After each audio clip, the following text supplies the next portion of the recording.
देख रहे हैं इंडिया टीवी में हूं पिनाज त्यागी और आज हम बात करेंगे उस मुद्दे की जो लगातार पाकिस्तान में चर्चा का विषय बना हुआ है कि क्या फील्ड मार्शल मुनीर का उल्टा काउंटडाउन शुरू हो गया है।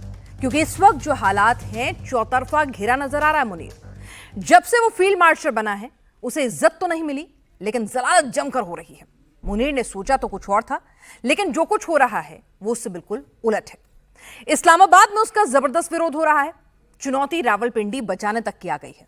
मुनीर को लग रहा था कि वो कौम का नया चेहरा बनकर उभरेगा, लेकिन पाकिस्तानी आवाम ने उसे घास नहीं डाली है।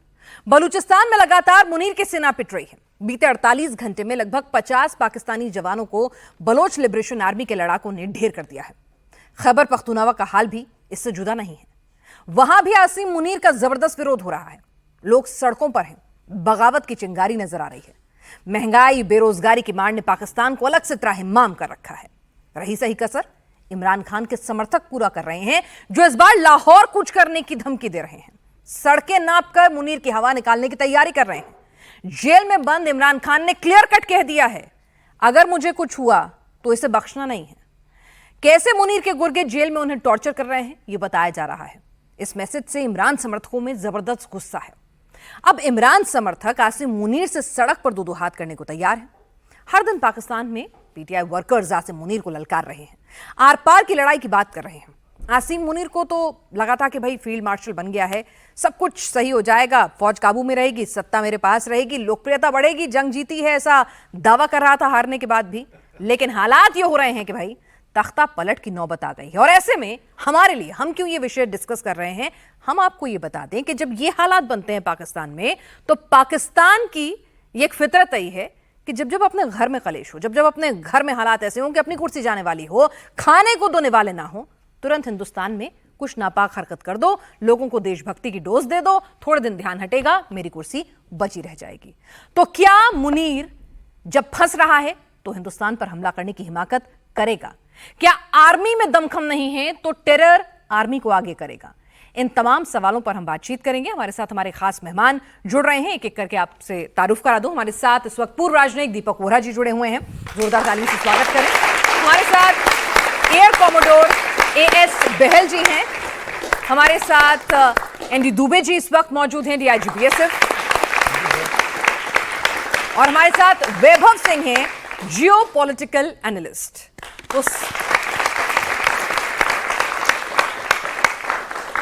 तो सबसे पहले वही सवाल लेते हैं जो इस वक्त सबसे ज्यादा मुखर है और हमारे लिए जो सबसे ज्यादा टेंशन का विषय भी है। दुबे सर, आपसे शुरुआत करती हूं आज, क्योंकि आप पाकिस्तानियों की फितरत को, पाकिस्तान को थोड़ा करीब से जानते हैं। तो जरा ये बता दीजिए कि भाई जो कुछ उनके हालात में है, जब अपना घर संभलता नहीं है ना, तो पड़ोसी की तरफ वो नापाक हरकत करेगा। तो आपको भी लग रहा है कि मुनीर फंस गया है चारों तरफ से और अब हिंदुस्तान पर कुछ हिमाकत कर सकता है? मुनीर ने जो जाल बिछाई है, उस जाल का खुद ही वो शिकार हो रहा है। और आपने भी रिसेंट देखा है कि यूनाइटेड स्टेट्स ने टीआरएफ पे भी एक जो डेजिग्नेटेड ग्लोबल टेररिस्ट ऑर्गेनाइजेशन का टप्पा लगा दिया कल।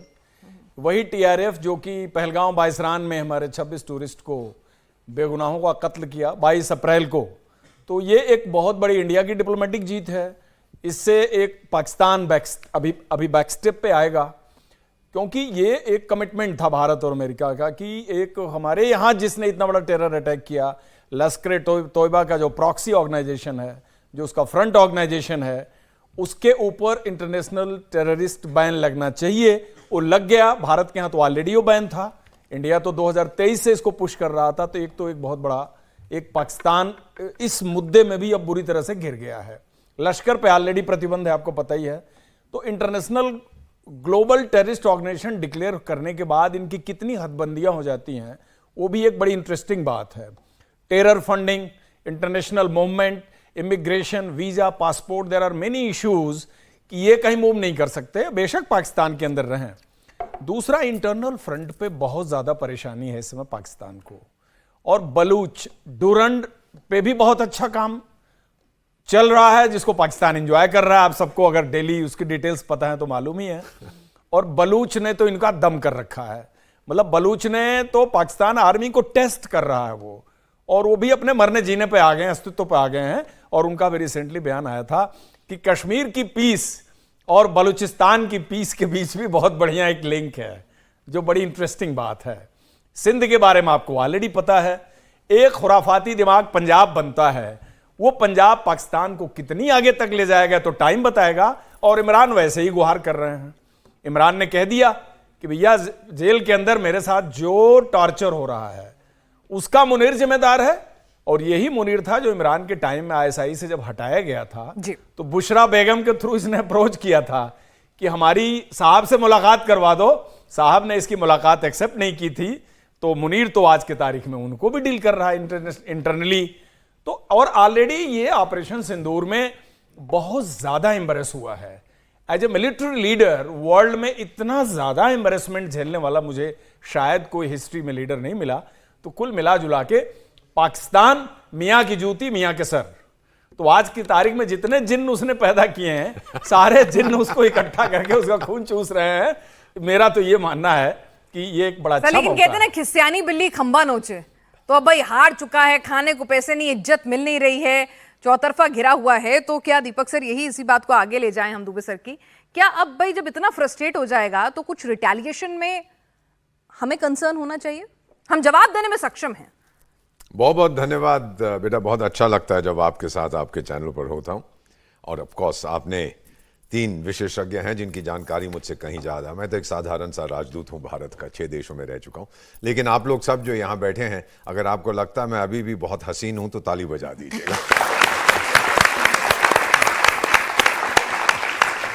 मेरी उम्र 74 साल की है। मैंने बहुत देखा है ये जो आतंकिस्तान की बात आप कर रहे हैं। अभी मैं जल्दी से जवाब देता हूं। ये पिंजड़े वाली मुनरिया, नहीं क्या नाम है इसका? मुनरिया। हाँ मुनरिया, वही पिंजड़े, हाँ वही मैड मुल्ला मुनीर फंसा हुआ है अपने, जैसा दुबे साहब ने कहा। By the way very highly decorated police officer from India. बहुत इन्होंने श्रीनगर में कश्मीर में काम किया है। तो वो जो है पिंजड़े वाली मुनरिया, वो अपने ही पिंजड़े में अब फंस गया है। मैं सोचा था कि मैं फील्ड मार्शल पर जाऊंगा, डरा धमका के अपनी गवर्नमेंट को। सरकार तो वहां पे है ही नहीं ना। एक कोई बदमाश है, अपने आप को शरीफ कहता है, उसका नाम मैं भूल जाता हूं, कहता है मैं प्राइम मिनिस्टर हूं। क्या नाम? शरीफ है, कोई महाशरीफ है। अच्छा, वो कोई बदमाश है वहां पर। मजेदार चीज है। अच्छा, आपको एक चीज और बता देता हूं मैम, इनका थॉट प्रोसेस आप देखिए। इनका एक बहुत बड़ा आतंकी है, उसका नाम है मनहूस, क्या नाम है उसका? मनूस नजर, नहीं मनूस नजर नहीं, हाँ मसूद अजहर, सॉरी मैंने उसका नाम मनूस नजर रखा हुआ है। तो कहते हैं अब वो वहां भावलपुर में जहां उसका मरकज है वहां नहीं है, वो तो कहीं पीओ के 1000 किलोमीटर दूर पहुंच गया। बकवास करते हैं, झूठ बोलते हैं। आप देखेंगे बेटा, जो मैं यहाँ पहनता हूँ अशोका एम्बलम, उसके नीचे क्या है? हमारे देश की आइडियोलॉजी सत्यम एव जयते। उनकी है झूठ हमेशा ट्रायम्फ करता है। अब ये जो एनआरएफ नेशनल रेजिस्टेंस फ्रंट को डेजिग्नेट किया है कि ये आतंकी संगठन है, इन्होंने पाकिस्तान का नाम नहीं लिया लेकिन जैश ए मोहम्मद का नाम लिया है। तो सब जानते। और पहले जब इन्होंने जैश ए मोहम्मद को डेजिग्नेट किया था, इन्होंने कहा था कि वो जुड़ा हुआ है पाकिस्तान के साथ। सो इन्फ्रेंस से बड़ा क्लियर है। लोग तो आलोचना हमारी करते हैं क्योंकि मैं डिप्लोमेसी, अजी अब तो पाकिस्तान का नाम भी नहीं डलवा पाए। और चाचा जाके हलवाई की दुकान पे बैठ के चाय पी। उन्होंने कह दिया है कि जैश ए मोहम्मद के साथ जुड़ा हुआ है, तो इसका क्या मतलब है? और फिर ये 3 दिन पहले जो डेजिग्नेशन आया बेटा, मैं आपको ये बता देता हूं, मेरा अपना ग्रुप है ऑफ डिप्लोमेट्स। ये 2 जुलाई को अमेरिका के विदेश मंत्रालय ने इंटरनल नोटिंग में फैसला कर लिया था कि इसको डिक्लेयर करना है। डिक्लेयर किया 17-18 को, और 2 तारीख को उस समय हमारे विदेश मंत्री वहां पर क्वाड फॉरेन मिनिस्टर्स की मीटिंग के थे। तो इसीलिए ये स्पष्ट कर दिया है कि अगर इंडो पैसिफिक एरिया की हम बात करते हैं, अगर हमको वहां पर शांति चाहिए तो भारत हमारा पार्टनर है, ना कि ये आतंकिस्तान। अब इस आदमी का क्या होगा? मेरा मानना है मैम, ये बाकी आर्मी चीफ्स की तरह ये भी चला जाएगा। पैसे बहुत हैं, लंदन में एक मकान ले रखा है, एक पेरिस में ले लेगा, न्यूयॉर्क में ले लेगा, एक वॉशिंगटन में लेगा, वहां जाके बैठ के ऐश करेगा। उसकी जगह कौन आएगा? ये भी मैम हम लोग भविष्यवाणी नहीं करते, हमारी ट्रेनिंग नहीं है, मुझे 52 साल कूटनीति में हो गए। उसकी जगह एक व्यक्ति आएगा जो आजकल जेल में है, जिसकी पत्नी जिन भूत बनाती रहती है उसका, हाँ वही क्रिकेट खिलाड़ी। तो वो क्रिकेट खिलाड़ी बनेगा द नेक्स्ट प्राइम मिनिस्टर। बहुत पॉपुलर है वो आतंकिस्तान में। ये मेरा मानना है। ये बने ना बने, या इसको मार दें, या और कोई आर्मी वाला कहे कि टाइगर तू हट रास्ते से, मुझे आर्मी चीफ बनना है। मुनर साहब की घड़ी, जैसा आपने कहा, अब उल्टी उल्टी गिनती शुरू हो चुकी है मुनीर की। वैभव, आप भी इस बात से इत्तेफाक रखेंगे कि जो हालात हैं इस वक्त, बलूच हो, खैबर पख्तूनख्वा प्रोविंस हो, वहां का आवाम हो, हर जगह से इस वक्त मुनीर जो है फंसा हुआ है। देखिए, दो तीन कॉन्टेक्स्ट समझिए। जो बदला है पाकिस्तान में, बलूचिस्तान की रेजिस्टेंस आज की नहीं है, 1948 से चल रही है। जी बिल्कुल। तो वो 1948 से लड़ रहे हैं अपनी आज़ादी की लड़ाई। पहले क्या था कि दुनिया की आप किसी भी दूसरी इंसर्जेंसीज में देखिए, जो कि शुरू होती हैं फिर कुछ वक्त के बाद खत्म हो जाती हैं, 10 साल 20 साल 30 साल के बाद। बलूचिस्तान में खत्म क्यों नहीं हो रहा? क्योंकि बलूचिस्तान में जो खान ऑफ कलात थे, जो राजा थे बलूचिस्तान के, उनका भाई था जो सबसे पहले पहाड़ों पर चढ़ा। उसने बंदूक उठाई थी पाकिस्तान की रियासत के खिलाफ। वहां पे जितने भी नवाब हैं या वहां पे जितने भी सरदार हैं अपने अपने कबीलों के, उन सरदारों के बेटे लड़े हैं, उनके बेटों ने शहादत दी है आजादी के लिए। जैसे एक मरी कबीला जो सबसे ज्यादा ताकतवर कबीला माना जाता है इस पूरी रेजिस्टेंस में, तो मरी कबीले में अगर आप देखें तो नवाब खैर बख्श मरी के 2 बेटे शहीद हुए। बालाच मरी जिसने बीएलए बनाई, जिस बीएलए की आज हम बात करते हैं, वो बीएलए का फाउंडर बालाच मरी था। वो एक नवाब का बेटा था, उसको कोई जरूरत नहीं थी, वो चाहता आराम से। और आप ये भी याद रखिए, बलूचिस्तान में सबसे ज्यादा मिनरल्स, सबसे ज्यादा जो खनिज संपदा है वो मरी कबीले के पास है। वो बाकी बलूचिस्तान में उतनी नहीं है जितनी उनके पास है। और आज तक मरियों ने 1 इंच जमीन जो है एक्सीड नहीं की है पाकिस्तान को। वो वहां से चाहते हैं वहां से कॉपर निकालें, सोना निकाले, गैस निकाले, वो मरी उनको अलाउ नहीं करते। जब भी वो जाते हैं उनको गोली मार देते हैं। तो एक कबीले के ऊपर वो कब्जा नहीं कर पा रहे हैं पूरी तरीके से। तो आप सोचिए कि पूरे बलूचिस्तान की क्या हालत होगी। 95% एरिया, मैं नहीं कह रहा हूं, आप मौलाना मौलाना फजलुर रहमान, हाँ फजलुर रहमान फजलुर रहमान जो कि JUIF के लीडर हैं वहां पे और सबसे सीनियर पॉलिटिशियन है पाकिस्तान में आज की डेट में, उन्होंने कहा कि 95% बलूचिस्तान में तो पाकिस्तान का झंडा नहीं लहरा सकते आप। ये उन्होंने ऑन रिकॉर्ड बोला है, ये कोई इंडियन नहीं बोल रहा है, उनके खुद के लीडर बोल रहे हैं। दूसरी बात, जब अमेरिका गया है अफगानिस्तान से, तो उन्होंने बहुत सारा जो असलहा था वो वहां पे छोड़ के गए अफगानिस्तान में। वो बलोचों ने और तहरीक तालिबान पाकिस्तान, जो कि एक पश्तून ऑर्गेनाइजेशन है, इन्होंने खरीदा उनसे, अफगानों से, क्योंकि उनके पास पैसे नहीं थे, सैंक्शंस लगे हुए थे। तो वो पैसे लेने के लिए उन्होंने वो हथियार उठा उठा करके बेचने शुरू किए। वो हथियार लिबिया तक बिके हैं, बाय द वे, लिबिया के मार्केट तक गए हैं। तो वो जो हथियार थे वो इनके पास है। इसलिए आप देखती हैं कि ये जो कैजुअलिटीज बढ़ी हैं पाकिस्तान की इतनी ज्यादा, वो क्यों बढ़ी हैं? क्योंकि उनके पास नाइट विजन गॉगल्स हैं, उनके पास बेटर बूट्स हैं, उनके पास आर्मी यूनिफॉर्म्स हैं। आप अगर आप इक्विपमेंट की बात करें तो आज की डेट में टीटीपी और बीएलए ज्यादा वेल इक्विप्ड हैं as compare to Pakistan army. आप ये कह रहे हैं कि आर्मी से ज्यादा ताकतवर है वो? उनके पास जो इक्विपमेंट है उनसे कहीं ज्यादा एडवांस्ड है, क्योंकि वो उन्होंने खरीदा है वहां से। बलूचिस्तान में जितना भी चाहे आप ईरान से जितना ऑयल स्मगल होता है पाकिस्तान में, by the way 14% oil Pakistan में जो है वो ईरान से स्मगल होकर आता है, तो वो बलूचिस्तान से आता है। और कोई भी ऐसी गाड़ी नहीं है जो कि उनको हफ्ता दिए बिना वहां से निकल जाए। तो उनके पास रेवेन्यू का भी अपना सेल्फ सस्टेनेबल स्ट्रीम बहुत बड़ा है बीएलए के पास। उनको फंडिंग के लिए किसी थर्ड कंट्री की आवश्यकता भी नहीं है। अक्सर लोग बातें करते हैं, पाकिस्तानी प्रोपेगेंडा करते हैं कि जी इंडिया फंड कर रहा है, उनको जरूरत नहीं है। सबसे ज्यादा मिनरल रिच लैंड पे वो बैठे हुए हैं, वहां पे कोई भी बिजनेस, कोई भी ऑर्गेनाइजेशन उनको बिना पैसा दिए ऑपरेट ही नहीं कर सकती। तो उनको हमें पैसा देने की जरूरत नहीं है, किसी को भी पैसा देने की जरूरत नहीं है। और इसी तरीके से 1948 से आज तक सस्टेन कर रहे हैं। आखिर में देखिए आसिम मुनीर के साथ प्रॉब्लम क्या है। आसिम मुनीर, जैसे सर ने बात की थी, एक्चुअली एक उनके इमरान खान के बहुत करीबी हुआ करते थे, उनकी वाइफ के भी बहुत करीबी थे, जुल्फी बुखारी। जुल्फी बुखारी को उसने अप्रोच किया था आसिम मुनीर ने कि आप मेरी बुशरा बेगम से, जो है पीरनी जो है, उसका असली नाम पिंकी पीरनी है, तो पिंकी पीरनी से उसका कहा कि हमारी मीटिंग कराओ आप और जुल्फी बुखारी से, क्योंकि उसको पता था कि इमरान खान उसके ही कहने पे सारे काम करता है, वही डेट बताती है। उसके पास कोई जिन है, जिन जिनों के लिए वो रात में खाना रखती है, वो आके खा जाते हैं सुबह तक। तो ये जो जिन था, वो जिन बेसिकली था जनरल फैज हमीद, क्योंकि वो फैज हमीद ISI का चीफ था। वो उसको बताता था कि कौन किस पार्टी में आएगा जाएगा, वो पहले प्रेडिक्ट कर देती थी। तो इमरान खान को लगता था कि सही में इसको जिन बताते हैं, वो जिन असली फैज हमीद था, ISI चीफ। तो वो जो मीटिंग थी वो बुशरा बेगम ने मना कर दी, पिंकी पीरनी ने, कि भाई मैं नहीं मिलूंगी। जब उसने मना कर दिया तो उसके बहुत सारे ग्रज हैं। और आपको पता हो तो ये जब ISI चीफ था तो ये 1 महीने की छुट्टी पे चला गया था।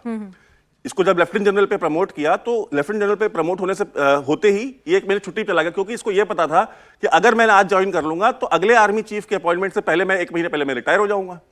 तो ये तब से आर्मी चीफ बनने की सोच रहा है कि 1 महीने गायब हो गया। इसको नोटिस भेजा गया कि ये गुमशुदा, एक आर्मी का लेफ्टिनेंट जनरल गुमशुदा हो गया है।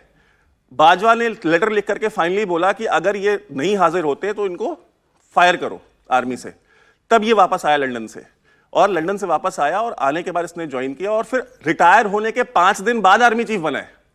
एक एज अ लेफ्टिनेंट जनरल उसको एक्सटेंशन दी गई ताकि वो 5 दिन एक्स्ट्रा और रहे। तो ये जो सारी इसकी गेमिंग थी ना, सारी स्कीमिंग थी। जियाउल हक ने बहुत फेमस कहा था कि देयर इज वन ग्रेव, कब्र एक है, लाश बॉडीज 2 हैं, या तो मिस्टर भुट्टो जाएंगे इसमें या मैं जाऊंगा।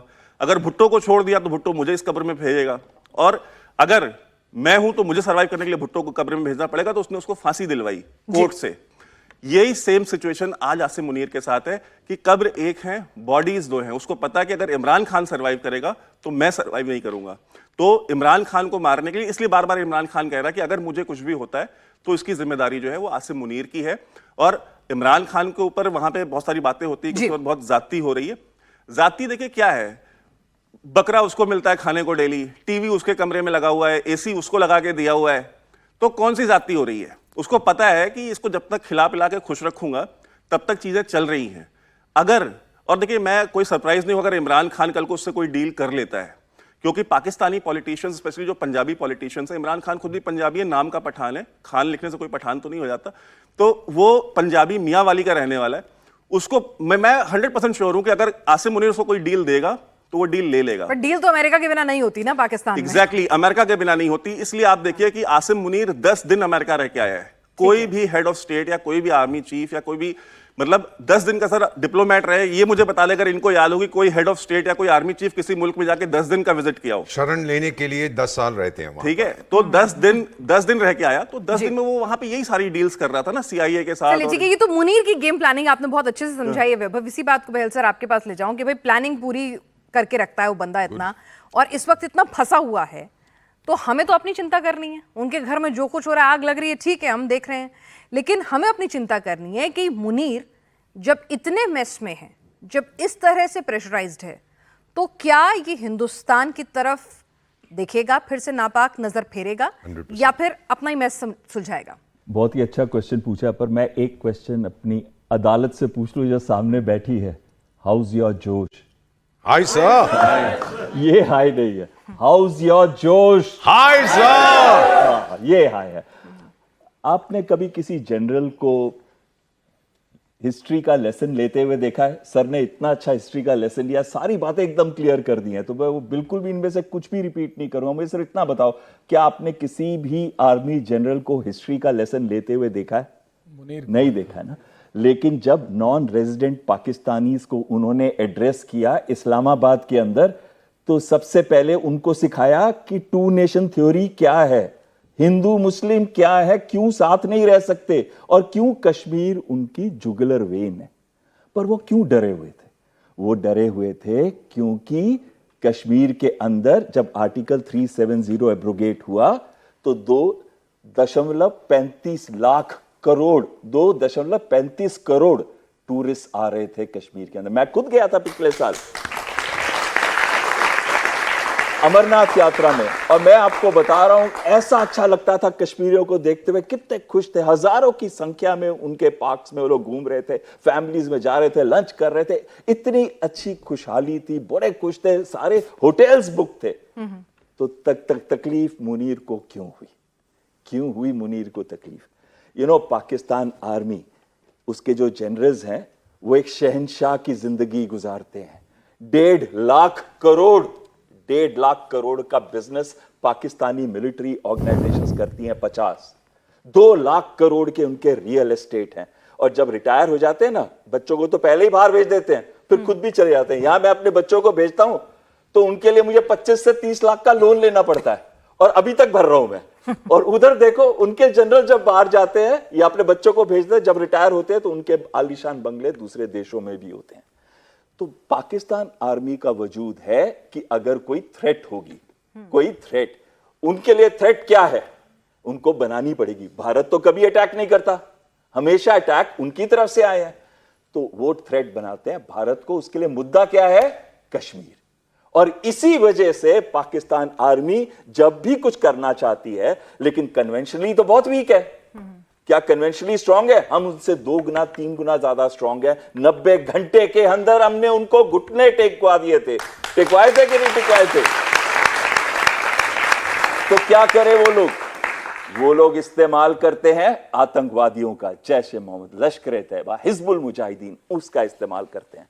और उसका इस्तेमाल क्यों करते हैं? क्योंकि अगर उसका इस्तेमाल करेंगे तभी भारत को ब्लीड थ्रू 1000 कट्स की स्ट्रेटजी को अप्लाई कर सकेंगे। सही। और उसके बाद क्या करते हैं? उसके बाद एक और चीज है। अब देखो, भारत तो उन पे अटैक नहीं कर रहा, अब उन पे कितनी कितनी प्रॉब्लम्स आई हुई हैं। ऑफ बॉम्ब शुरू हो गया है। पहले तो 14 मई को मीर यार बलूच, ये बताएंगे कौन थे मीर यार बलूच, ने क्या कहा? उन्होंने कहा कि हम आजादी का ऐलान कर रहे हैं, यानी कि बलूचिस्तान आजाद हो गया, इंडिपेंडेंट हो गया।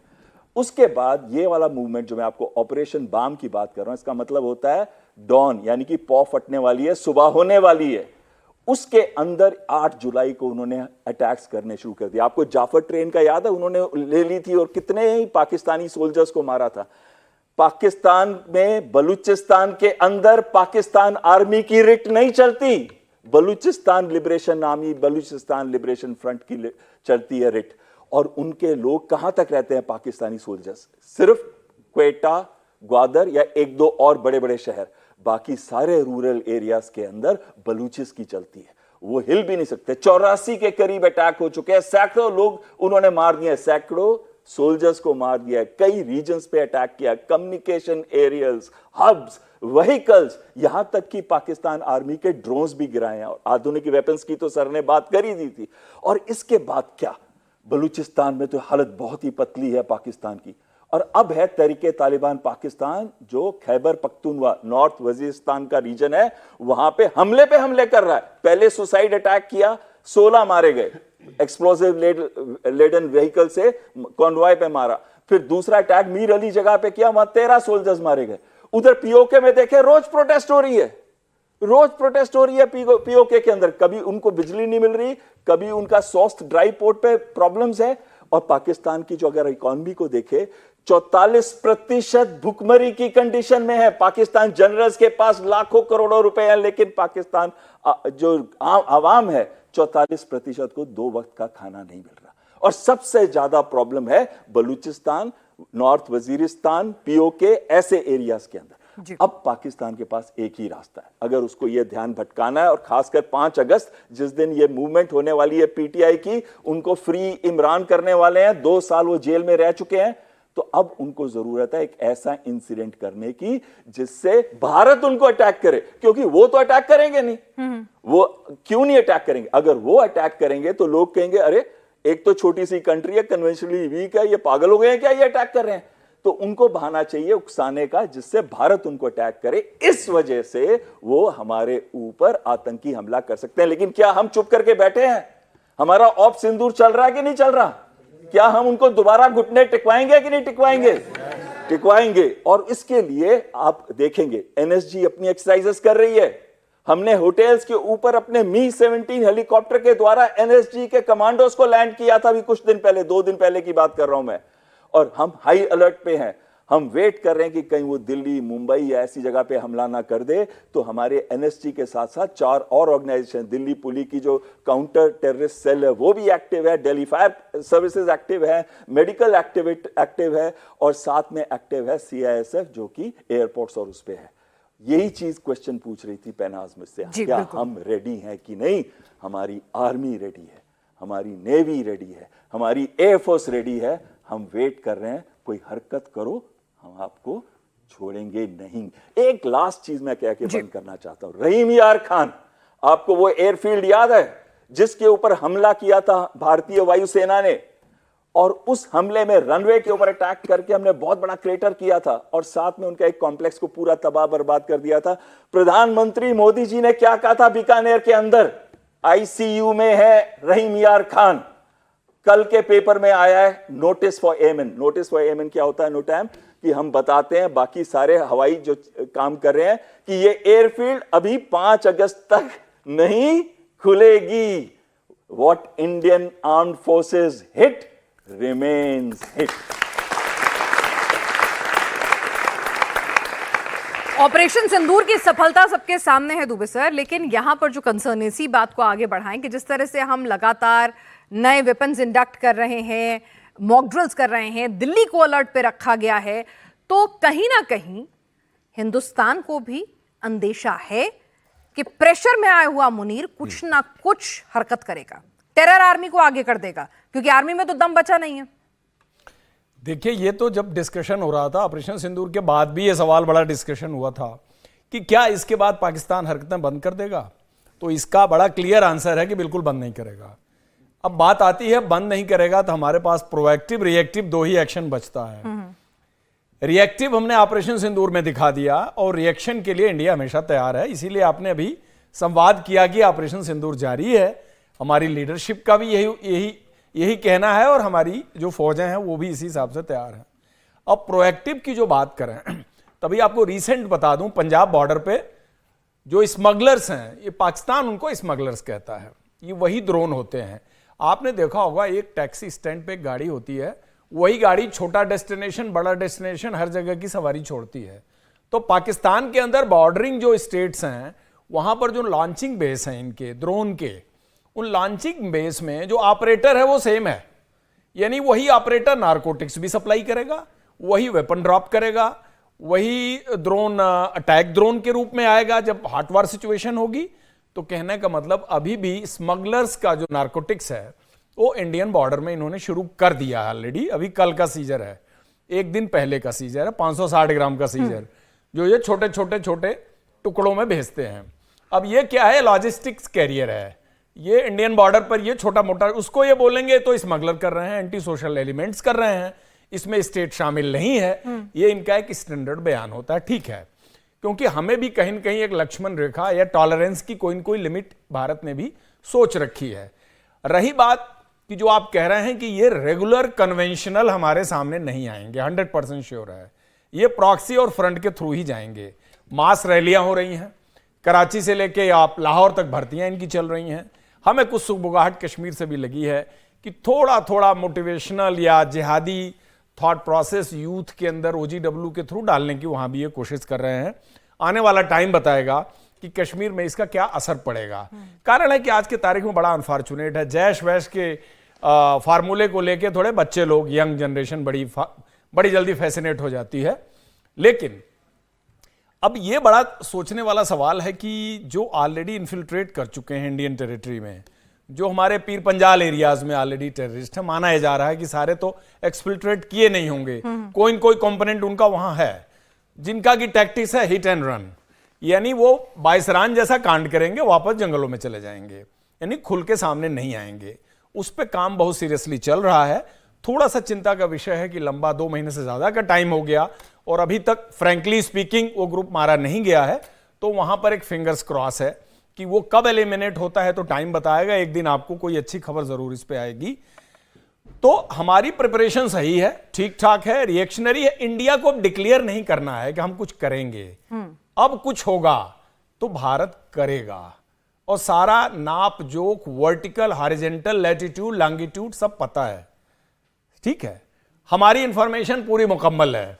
तो प्रिपरेशन में कहीं पीछे नहीं है। आपने देख लिया इतने कम टाइम में, 22 अप्रैल को हुई है घटना और 7 से लेके 10 मई के बीच तो सारा काम हो गया। आप बताइए कि मोर देन 2 वीक्स, यानी 14-15 दिन के अंदर सारी प्रिपरेशन, और ये प्रिपरेशन कोई एक दिन की नहीं थी, बिल्कुल ये प्रिपरेशन बड़ी लंबी थी, कुछ और सोच करके प्रिपरेशन किया गया था। क्योंकि भारत के पास जब पाकिस्तान जैसा पड़ोसी हो तो निश्चित रूप से आप नींद में नहीं रह सकते, आपको सपने में भी सोचना रहना पड़ेगा। और पाकिस्तान के अंदर एंटी इंडिया फीलिंग ही उनका ब्लड है, उनकी नसों में जो ब्लड है ना वो खाली एंटी इंडिया फीलिंग है। वहां का जनरल हो, वहां की पॉलिटिकल लीडरशिप हो, उसको जब तक एंटी इंडिया रेटरिक और कश्मीर का वो माला नहीं जपेगा, वो पब्लिक के अंदर भी इस मुद्दे को चालू रखता है। तो पाकिस्तान की पब्लिक को कौन समझाए? पाकिस्तान की पब्लिक के अंदर समझ कहां से आएगी? वो तो एंटी इंडिया फीलिंग में ही रहती है। उसी वजह से उसी को एक्सप्लॉइट करते हैं मिलिट्री जनरल। और इस समय निश्चित रूप से पाकिस्तान की सिचुएशन बहुत खराब है, लीडरशिप लेवल पर भी, पॉलिटिकल लीडरशिप कर लीजिए, मिलिट्री लीडरशिप कह लीजिए, और इधर बिल्कुल हमारे प्रधानमंत्री जी और नेतृत्व तो बिल्कुल गन लगा के खड़ा है। देखते हैं क्या होता है आने वाले टाइम में, मुझे नहीं लगता कैसा कुछ होगा। यानी हम पूरी तरह से तैयार हैं, दुबे सर कह रहे हैं तैयारी में कोई कमी नहीं है। लेकिन सर, मुनीर अगर मैं कहूं कि उसके दिमाग को जरा डिकोड करें कि भाई जैसे सर कह रहे हैं कि एंटी इंडिया वेनोम उनका ब्लड है, तो अब जो आदमी खुद इतने फ्रंट से घिरा हुआ है उसके पास वे आउट क्या है, क्या करेगा वो? मेरा मानना है मैम, बहुत अहम प्रश्न आपने पूछा है कि वो हमला नहीं करेगा, उसकी फौज उसका साथ नहीं देगी।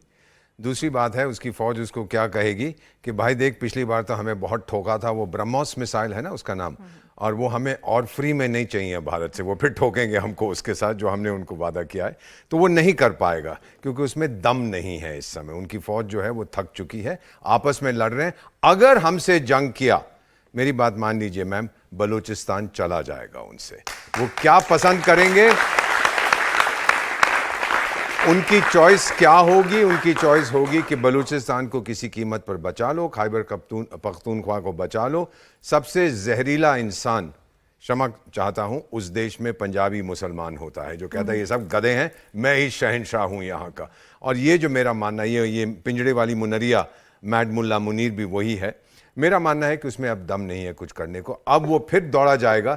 एक व्यक्ति का नाम आपने सुना होगा, मैकडोनल्ड ट्रंप नहीं, क्या नाम है उसका, मैं बुढ़ा हो गया हूँ, डोनाल्ड ट्रंप। हाँ, उसके बाद दौड़ा जाएगा, चाचा बचा लो मेरे को, ये क्या हो रहा है। फिर वो कुछ ना कुछ हमसे बात करेगा। सबसे जरूरी चीज, मैम मेरी बात आप जी। ये मैं बता देता हूं, सतर्क तो हम टोटली हैं 100%। प्राइम मिनिस्टर ने कहा एक और हमला हुआ हम उसको जंग मानेंगे, और अगर जंग इस बार हुआ, वो तो कहता रहता मैं न्यूक्लियर वॉर में न्यूक्लियर बॉम्ब फेंक दूंगा। अबे तेरे पास है तो नहीं, तेरा चाचा उनको कंट्रोल करता है। और आपने अभी जिक्र किया, साहब ने जिक्र किया था कि जब हमने वहां पे हमला किया था उनकी मिलिट्री इंस्टॉलेशन पर, पहले तो हमने आतंकियों को उड़ाया, फिर उन्होंने हमारी मिलिट्री संस्थाओं पर हमला किया, फिर हमने उनकी मिलिट्री संस्थाओं पर हमला किया। जहां पे हमने मारा था उनको, जिसको वो ये चकलाला में कहते हैं, क्या नाम है सर उसका, नूर खान एयरबेस, 700, ये मुझे बताया गया, मेरा अपना ग्रुप है, सही है कि नहीं मैं नहीं जानता, 700 पाकिस्तानी सिपाही इंक्लूडिंग चाइनीज और अमेरिकन और टर्किश वहां पहुंच गए। इसीलिए वहां पर अब 22 सूरें मिलती हैं। पहले तो 72 मिलती थी, अब कमी हो गई ना, बहुत सारे हमने वहां भेज दिए हैं, तो अब उनको केवल 22 मिलती हैं। और फिर मैम क्या किया कि लोगों ने कहा, जो परिवार, पाकिस्तानी सिपाहियों के जो परिवार थे, कि भाई हमको शव तो वापस दो। बोले कोई बचा ही नहीं है, तो राख हो गई है। क्योंकि एक विंडो, ये जो टीवी स्क्रीन आपका यहां लगा हुआ है, आप लोग सब इसकी तरफ देखिए, 600 किलोमीटर दूर से, ये बहुत इनका हेविली प्रोटेक्टेड एरिया था, कंक्रीट, सीमेंट, ये वो बहुत कुछ लगा रखा था। ये तो शान दिखाते थे, बड़ी शेखी कर दिया जी, यहां तो न्यूक्लियर जंग भी होगा, कुछ नहीं होगा।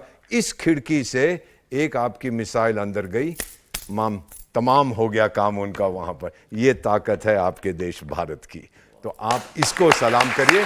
और फाइनली मैं इतना ही कहना चाहता हूं कि मेरा एक्सटेंडेड परिवार जो अमेरिका में है, जो सबसे नया सदस्य उसका आया है, उसका नाम उसकी मां ने ब्रह्मोस रखा है। अरे वाह, शानदार सर। बधाई सर।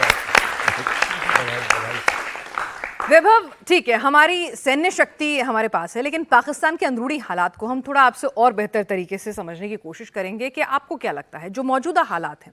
इमरान खान कह रहा है लाहौर तक कूच करूंगा, यानी कि पहली बार किसी ने पंजाब के अंदर चैलेंज करने की कुव्वत दिखाई है। बलूचिस्तान की स्थिति आपने अभी बहुत अच्छे से एक्सप्लेन की है। केपी प्रोविंस में भी शांति नहीं है, ऊपर से सिंधु ट्रीटी जो है वो सस्पेंड है। तो इन सब हालात में आपको क्या लगता है, पाकिस्तान से अगर बलूचिस्तान सैन्य ताकत से नहीं, हमारी किसी दखलंदाजी से नहीं, अपने आप कब अलग हो सकता है? इससे पहले कि जवाब दे, एक चीज मैं क्षमा चाहता हूं बेटा, जस्ट वन थिंग मैम। अभी हाल ही में म्यांमार में कुछ असामी और नागा आतंकियों कैंप्स पर ड्रोन के हमले हुए 4-5 दिन पहले। हमने नहीं किए, हमने कहा हमने नहीं किए, बिल्कुल नहीं किए, लेकिन और कौन करेगा? नहीं, हमने नहीं किए, सॉरी हमने नहीं किया। वहां पर उड़ा दिया उन कैंपों को ड्रोन के जरिए, 3 दिन लगातार हमारे ड्रोन के। पहले दिन ठोका, फिर वो लोग कहने लगे अब इनका वो क्रिमेशन करते हैं, क्रिमेशन कर रहे थे, फिर ठोका, और नए ड्रोन नहीं गए थे, ये हवा में घूम रहे थे। ये सारी दुनिया को संदेश है, और खासतौर पिंजड़े वाली मुनरिया, कुछ किया तो अगला जनाजा टाइगर तेरा होगा। वैभव, मुनीर तख्ता पलट करेगा या खुद का कोर्ट मार्शल करवाएगा? जैसा आपने कहा कि एक कब्र है और 2, तो कौन जाएगा?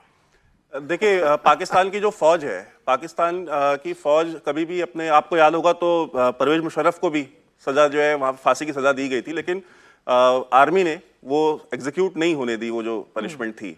तो आर्मी कभी भी अलाउ नहीं करेगी कि उसके चीफ को कोर्ट मार्शल किया जाए या उसको फांसी दी जाए। लेकिन देखिए, एक पाकिस्तान में जो सबसे बड़ा चैलेंज जो इस समय मुनीर को फेस करना पड़ रहा है ना, जो पहले कभी नहीं फेस किया उन लोगों ने, पिछले 15-20 साल में बलूचिस्तान के अंदर पहले क्या होता था, पहले सरदार होते थे, सरदार लीड करते थे और लोग अपने कबीलों के लिए, अपने सरदार के लिए लड़ते थे। अब जो चेंज हुआ है पिछले 15-20 साल में कि एजुकेटेड मिडिल क्लास, ठीक है, शरी बलोच का नाम अगर आप लोगों में से किसी को याद हो तो she was the suicide bomber, जो कि कराची स्टॉक एक्सचेंज पे जाकर इसने सुसाइड बॉम्बिंग की थी और वहां पे कन्फ्यूशियस सेंटर पे कराची में। तो ये वो जो थी वो शी वॉज अ डॉक्टर, वो कोई दबी कुचली या जाती हुआ, वो बलोचिस्तान में ये जो चेंज हुआ है ना कि जो मकरान डिवीजन है बलोचिस्तान का, जो कोस्टल बलोचिस्तान है, वहां से जो मिडिल क्लास का जो लड़के निकल रहे हैं, जो डॉक्टर्स हैं, लॉयर्स हैं, पढ़े लिखे प्रोफेसर्स हैं, वो ज्वाइन कर रहे हैं बीएलए, वो ज्वाइन कर रहे हैं बीएलएफ। अब वो इतने एजुकेटेड हैं, वो पाकिस्तान का जो फौजी जो ऑफिसर है उससे ज्यादा पढ़ा लिखा तो वो है सामने वाला, वो उससे ज्यादा टेक्नोलॉजिकली ज्यादा एडवांस्ड है, उनके पास इक्विपमेंट उससे ज्यादा बेटर हो गए। तो अब ये एक ऐसी प्रॉब्लम आ गई है जो पाकिस्तान आर्मी को समझ में नहीं आ रही कि इसको सॉल्व कैसे करना है। ऊपर से जो टीटीपी है, तहरीके तालिबान पाकिस्तान, उन्होंने बीएलए के साथ जो है कोलैबोरेशन कर लिया, उन्होंने मेमोरेंडम ऑफ अंडरस्टैंडिंग साइन कर लिया कि भाई हम एक दूसरे को जो है टैक्टिकल सपोर्ट देंगे एक दूसरे की टेरिटरी में। अगर आपको याद होगा तो बलूचिस्तान के अंदर जो ISKP, Islamic State Khorasan province, जो आईसिस का एक साउथ एशियन ब्रांच खोला गया था, आईएसकेपी का जो ट्रेनिंग सेंटर था वो बलूचिस्तान में था और उसको एलिमिनेट किसने किया? बीएलए ने किया। किसके लिए किया? अफगान इंटेलिजेंस के कहने पे किया।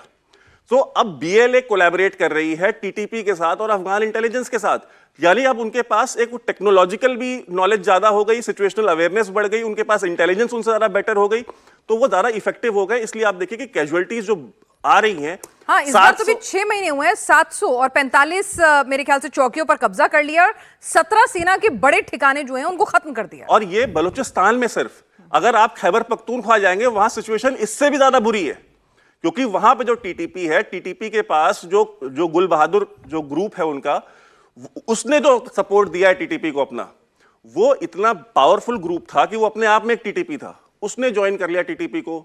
अगर आप देखें तो जो नूर वली महसूद जो कि टीटीपी का हेड है, उसने पाकिस्तानी आवाम को एड्रेस किया था, एड्रेस टू द नेशन किया था, उसमें उसने पहली बार नाम लिया कि पाकिस्तान की जो फौज है ये बलोचों के ऊपर, पठानों के ऊपर, हमारे ऊपर जुल्म करती है। तो मैं अपील करता हूं उन माँ बाप से जिनके बच्चे फौज में हैं कि आप जब रात में सोने जाते हो तो आपको नींद कैसे आती है कि आपका बच्चा एक खुद मुसलमान होकर के दूसरे मुसलमान के ऊपर इतने जुल्म कर रहा है, दूसरे की माओ का जो है कि बच्चे मार रहा है। तो ये बहुत, मैं कहता है ना, ये बहुत वायरल हुआ था पूरे पाकिस्तान में, ये जो उसका मैसेज था। तो अगर Noor Wali Mehsud as a head of the nation अगर बात कर रहा है, और टेरिटरीज आज की डेट में खैबर पख्तूनख्वा में वहां का चीफ मिनिस्टर अली अमीन गंडापुर ये कहता है कि मैं अपने खेत से अपनी फसल नहीं काट सकता जब तक मैं टीटीपी को भत्ता ना दूं, वो चीफ मिनिस्टर उस राज्य का।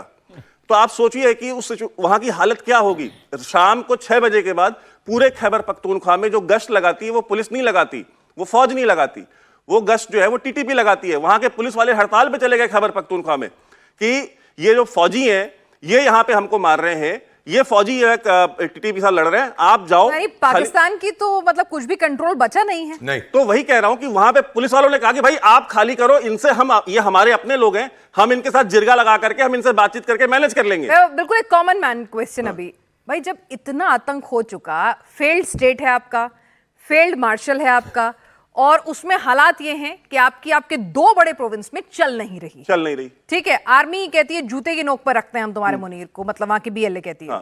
तो अलग होने में भाई हमें तो एंड रिजल्ट चाहिए ना, अलग होने में कितना टाइम आपको समझ में? बहुत ज्यादा टाइम नहीं लगेगा। देखिए बात क्या है, पाकिस्तान, वो बलूचिस्तान और केपी पहले ही अलग हो गए होते हैं, उसकी जो गारंटी है ना वो अमेरिकन देते हैं। ओके, ठीक है, अमेरिका के इंटरेस्ट हैं उस रीजन में, अमेरिका को ईरान को, अफगानिस्तान को, पूरे सेंट्रल एशिया को वॉच करने के लिए, चाइना के ऊपर स्पाइंग के लिए, स्नूपिंग के लिए, उनको वो एक बेस चाहिए वहां पे, तो वो अमेरिकन है जो गारंटी करते हैं। और देखिए पाकिस्तान में जो है ना 2 चीजें हैं जो पाकिस्तान को जोड़ती हैं। पाकिस्तान नाम की कोई चीज इतिहास में तो है नहीं, कोई नेशन नहीं था, उसकी अपनी कोई हिस्ट्री नहीं है, अपना कोई कल्चर नहीं है, पंजाबियों का अलग है, सिंधियों का अलग है, लेकिन पाकिस्तान एज ए स्टेट का कोई कल्चर नहीं है, उसका कोई इतिहास नहीं है। तो 2 चीजें जोड़ती है पाकिस्तान को। पहली है क्रिकेट, जो कि वहां हो नहीं रही, तो कोई भी देश वहां पर खेलने जाता नहीं है क्रिकेट, वो हमने बंद करा दिया कि भाई कोई क्रिकेट खेलने नहीं जाएगा। दूसरा, आतंक, anti India, anti Hindu hatred, ठीक है, वो एंटी इंडिया हेट्रेड नहीं है, वो एंटी हिंदू हेट्रेड है। इसलिए जब आसिम मुनीर जब बोलता है खड़ा होकर के, ओवरसीज पाकिस्तानी को एड्रेस करता है, तो क्या कहता है कि पाकिस्तान की तारीख अपने बच्चों को बताना मत भूलना, ठीक है। पाकिस्तान की तारीख क्या है? हिंदू और सिखों का जेनोसाइड ही तो वहां की तारीख है ना पाकिस्तान की। जब से पाकिस्तान बना है उसने इसके अलावा और कौन सा काम किया है? उसकी अपनी और कौन सी तारीख है? उस पार्टीशन की और कौन सी यादें हैं? हम क्या अपने बच्चों को पार्टीशन की ये बताते हैं कि वहां से जो हिंदू सिख आ रहे थे उनको मुसलमानों ने मारा, ये हम नहीं पढ़ाते, क्योंकि हमने उसको इतिहास में, वो हमने इतिहास का एक काला चैप्टर था, हमने उसको पीछे छोड़ दिया। हमने उसके सबक रखे हैं, लेकिन हम वो पढ़ाते नहीं है। वो अपने बच्चों को पढ़ाते हैं। वहां की टेक्स्ट बुक में, प्राइमरी की टेक्स्ट बुक में ड से डाकू लिखा होता है, वहां पे एक सरदार की फोटो बनी होती है। ज से जालिम लिखा होता है, वहां पे एक हिंदू पंडित की फोटो लगी होती है। ये अपने बच्चों को स्कूलों में पढ़ाते हैं। और ये मैं चैलेंज करता हूं कि अगर इसको कोई भी गलत प्रूफ कर दे, मैंने वो टेक्स्ट बुक देखी हुई है, अगर मुझे पता होता तो मैं लेके भी आता और मैं आपको उसकी फोटोग्राफ भेज दूंगा, अपने चैनल पे चला दीजिएगा। यानी कि जहां जहर ही बोया जा रहा है। लेटेस्ट एडिशन नहीं देखी है, उसमें वो भी लिखा हुआ है ग से गधा और वहां पाकिस्तानी मुल्ले की तस्वीर है। चलिए तो ठीक है सर, एक मुल्क है उसकी फितरत ऐसी है बहल साहब जो नहीं सुधर सकती है। ये हमने पिछले 75 सालों में जब से बना है तब से न्यूसेंस ही क्रिएट कर रहा है। एब्सोल्युटली। तो अब इस सिचुएशन में यहां पर आपको क्या लगता है मुनीर करेगा क्या? इंडिया के लिए क्या कर सकता है? आपको लगता है कि भाई आर्मी में ताकत नहीं है तो फिर से, क्योंकि बहुत सारे आतंकी हैं जो अपने कैंप में इकट्ठा हो रहे हैं और हिंदुस्तान के खिलाफ जहर उग रहे हैं, उनकी तस्वीरें आ रही हैं, बाकायदा सर्कुलेट करा रहे हैं, कुछ बड़ा कुछ घटिया आप फिर से प्लान कर रहा है? बहुत ही अच्छा क्वेश्चन है पेनाज। मैं एक रिक्वेस्ट करूंगा, सबसे पहले इनके लिए क्लैप करें, वो मिस हो गया था, बहुत ही अच्छा इन्होंने एक्सप्लेन किया। मैं आपको बता दूं, मैंने आज तक इतना अच्छा विश्लेषण कहीं नहीं सुना जो इन्होंने किया।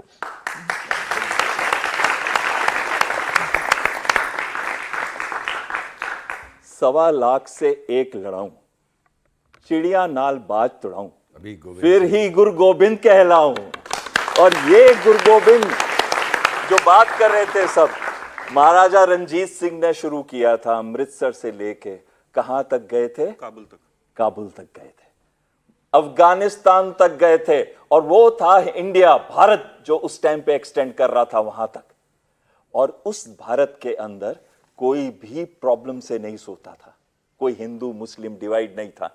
मुसलमानों को यह श्योरिटी थी कि जब तक एक भी सिख है वो सारे लोगों को बचा के रखे। तो फिर ये क्यों करते हैं हिंदू सिख या हिंदू मुस्लिम का? हिंदू मुस्लिम की बात क्यों करते हैं? क्योंकि आर्मी का वजूद ही उससे है, और वो वजूद तब तक रहेगा, वो डर उनके अवाम पे तब तक रहेगा जब तक भारत एक थ्रेट रहेगा, जब तक कश्मीर एक मुद्दा रहेगा, और जब तक हिंदू मुस्लिम साथ साथ नहीं रह सकते। भारत में आके क्यों नहीं देखते? इधर देखिए कितने सारे मुस्लिम यहीं पे बैठे हुए हैं, उनके लिए तालियां हो जाए पहले कि जो कोशिश करी थी मुनीर ने कि इन दोनों को हटा दे, लड़वा दे, मरवा दे एक दूसरे से। क्या हुआ पहलगांव के बाद? क्या हुआ था? नहीं हुआ। क्या किसी पे भी कोई अटैक्स हुए थे? बहुत कम, इधर उधर छुटपुट हुआ था। और सबसे ज्यादा कैंडल लाइट मार्च हुआ था श्रीनगर के अंदर। एक बार उधर के लोगों के लिए भी तालियां बजाएं। मुनीर क्या करेगा? मुनीर क्या करेगा?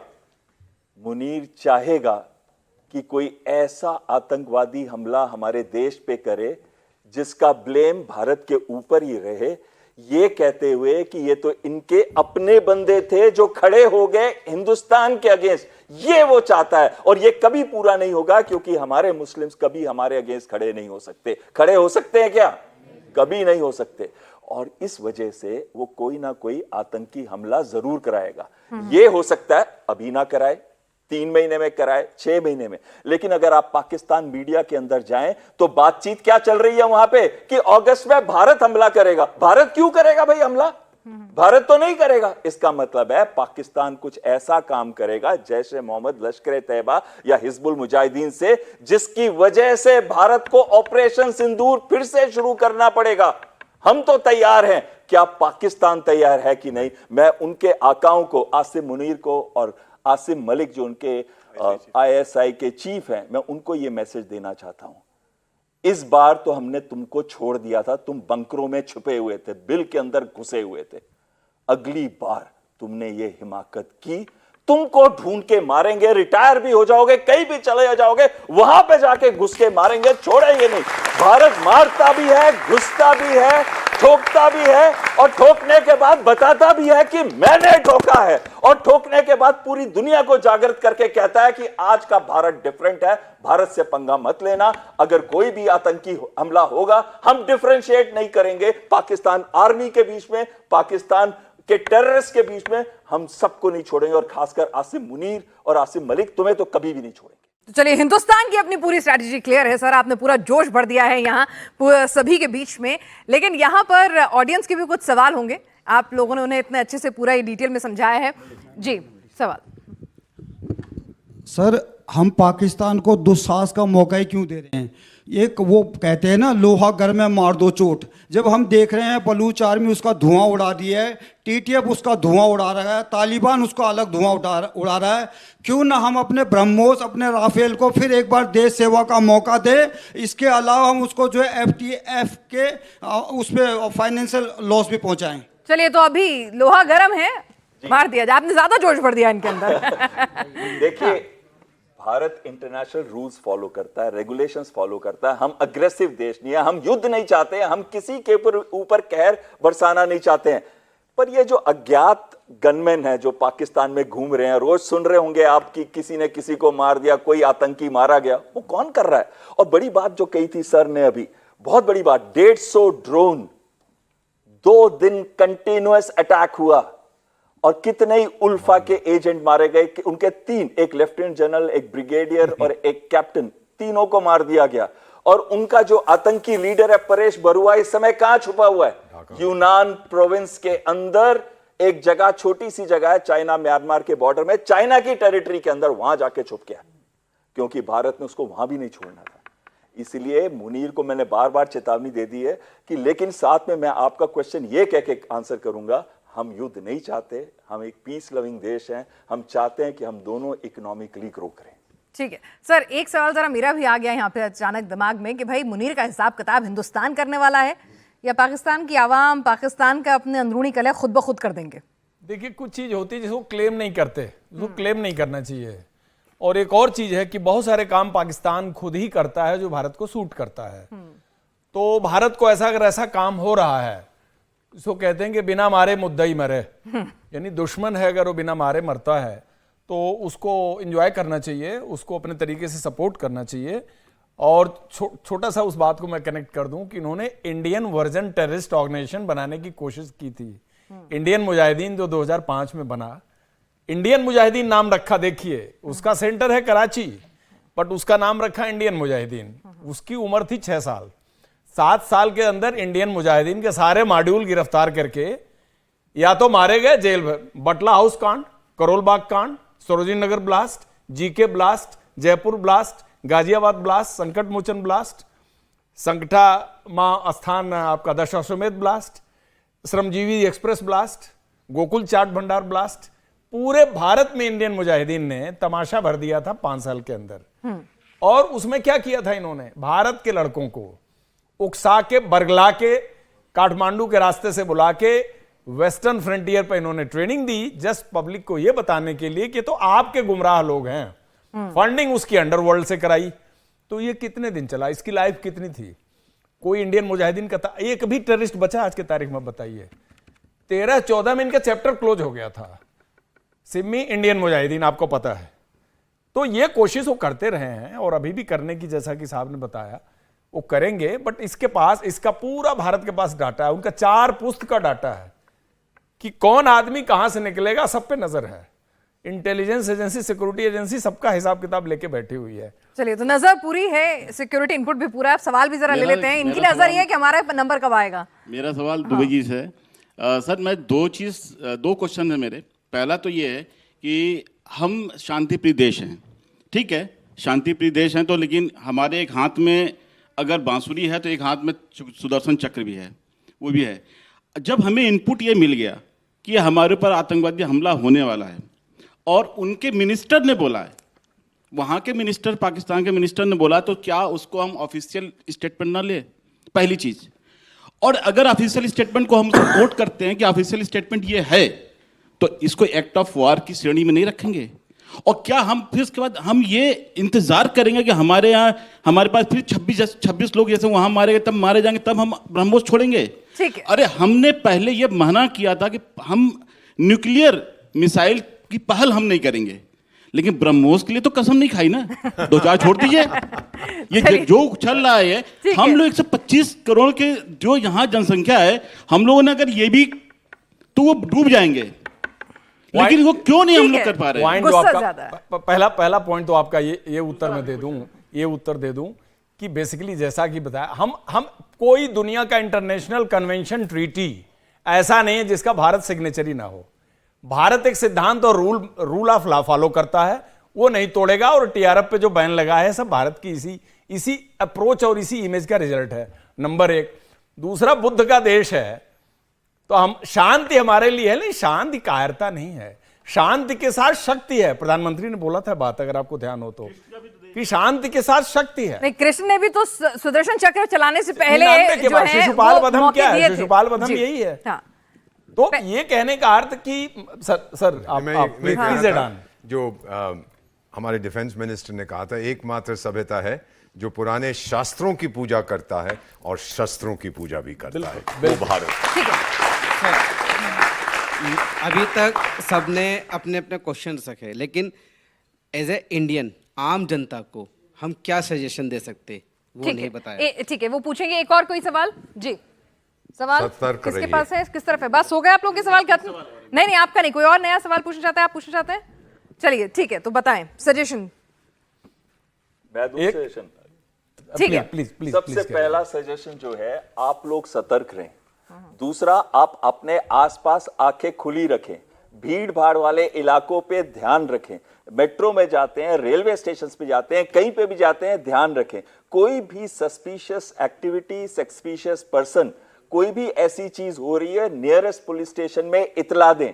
मैं एक चीज आपको बताना चाहता हूं, कोई भी आतंकी हमला लोकल सपोर्ट के बिना नहीं हो सकता। और आपको वो समझ आ जाएगा, जैसे वो बाटला हाउस का था, अगर आपको याद हो, रात को मूवमेंट्स होती है वहां पे, बहुत कम दिखते हैं वो लोग। तो कोई भी ऐसा बंदा जिसको आप अपना घर देना चाहते हैं या जो आपके आसपास रहता है, कोई ऐसी शेडी एक्टिविटी में इन्वॉल्व हो, तो अपने नियरेस्ट पुलिस स्टेशन को बताएं। और आखिर में अपने आप को जागृत रखें और अपनी सोसाइटी को भी जागृत रखें। चलिए, तो सारा काम सेना पर, इंटेल एजेंसीज पर और नेताओं पर ना छोड़ें, खुद भी अपने बतौर सिटीजन जिम्मेदारी निभाएं। सर, आप कुछ कहना चाह रहे हैं? मैं इतना ही, all of country approach, all of people approach, सब True, इकट्ठे हो जाएंगे। एक में ताकत नहीं है, 2 में, 3, 4 में, जब इकट्ठे हो जाते हैं फिर दुश्मन सामने नहीं आएगा।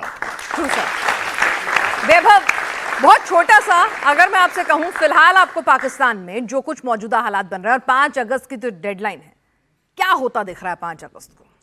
देखिए, इमरान खान के पास जो फायर पावर है वो दिखा चुका है।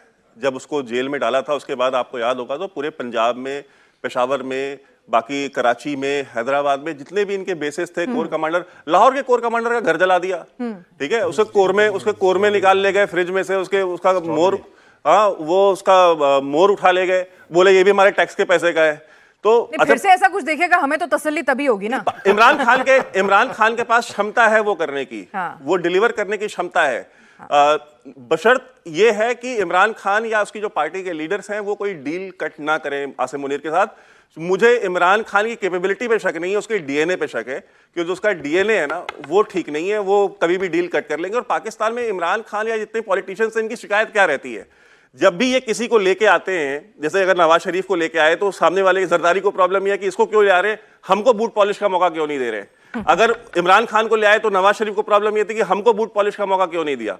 जब इसको लेकर के आ गए शहबाज शरीफ को, तब इमरान खान को प्रॉब्लम है कि यार मैं तो बूट पॉलिश, उसने तो बाजवा को ऑफर की थी कि भाई लाइफ टाइम एक्सटेंशन ले लो, जब तक जिंदा रहोगे तुम ही आर्मी चीफ रहोगे, बस मुझे मत हटाओ। मुनीर बीच में आ गया। तो मुनीर तो बीच में आ गया। तो बात बेसिकली यही है कि डिपेंड करेगा कि इमरान खान कोई डील करता है या नहीं, इमरान खान करे ना करे।